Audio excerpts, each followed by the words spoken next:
Um homem sem temor nenhum. Fique até o fim e você saberá quem é esse homem, qual a sua missão e o porquê de tanta entrega.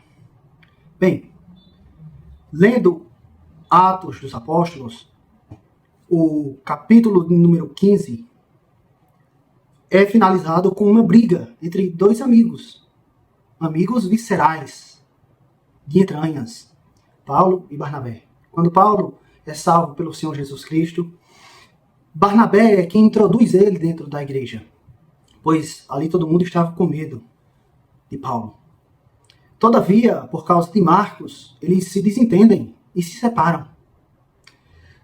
Mas Paulo era de uma entrega fora do comum.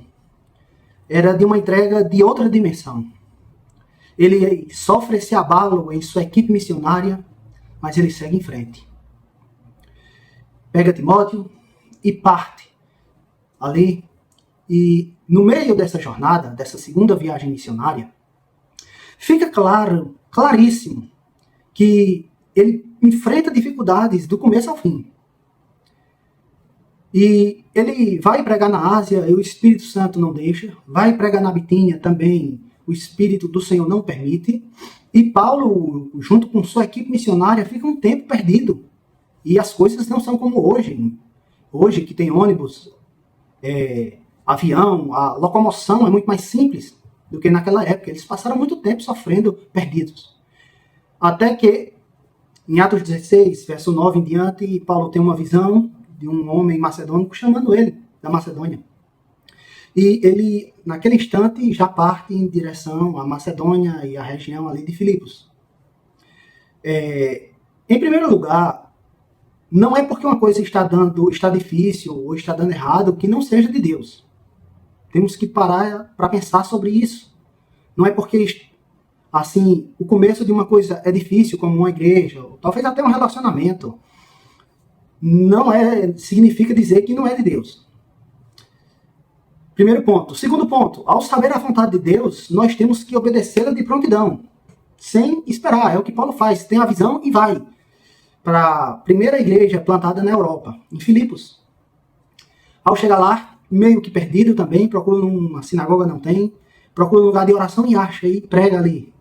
Deus abre o entendimento de Lídia, ela se converte, Paulo e sua equipe batiza ela e a família, e ali na cidade de Filipos, Paulo expulsa um demônio. Ao expulsar esse espírito de adivinhação, ele é ali açoitado junto com Silas. Mas ficaram nus e foram presos e ficaram no tronco, um instrumento de tortura. Mas à meia-noite, mesmo assim, eles cantavam e oravam, engrandecendo o nome do Senhor. As cadeias ali são abaladas, o carcereiro vai cometer um ato contra a própria vida e Paulo intervém dizendo: não faça isso, nós estamos aqui. E ali mais uma vida é salva, mais uma família acrescentada ao corpo de Cristo por intermédio de Paulo e da sua equipe missionária. Dali eles partem e vão para Tessalônica. E lá em Tessalônica acontece o mesmo, ele prega, algumas pessoas creem e ele termina perseguido mais uma vez. Ele sai de Tessalônica fugido, corrido. Se não fosse algumas pessoas ali, ele teria sido pego. Mas Paulo não desistia por nada. Era implacável, imparável pelo poder do Espírito Santo. E logo em sequência, ele chega num lugar conhecido como Bereia. Lá acontece a mesma coisa, ele prega. Depois, algumas pessoas se convertem e, em especial, irmãos, ele é perseguido. Aquelas pessoas de Tessalônica vão até Bereia, era 80 quilômetros de distância, mas eles vão até lá para perseguir Paulo. Todavia, Paulo não parava. No final da sua jornada, escrevendo a Timóteo, ele diz: Timóteo, isso está registrado em 2 Timóteo, capítulo 2, versículo 10. Eu tudo sofro, eu tudo suporto, por amor aos eleitos. Qual tem sido a nossa entrega pelo povo de Deus? Quanto temos nos dedicado na oração, no ensino, na visita, na ajuda aos eleitos, aos irmãos, ao corpo de Cristo?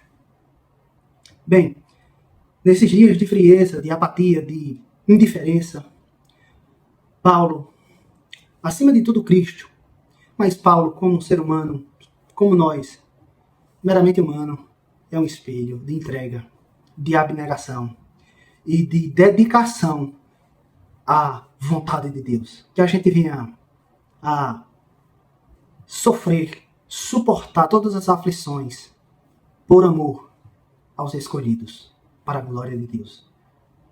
Essa é a glória do Evangelho, é a graça. É sofrer pelo Evangelho, sofrer pelo povo de Deus e não por si mesmo. O Evangelho só raia de verdade quando eu some, desaparece. E Cristo é quem fica em evidência e sua vontade é feita.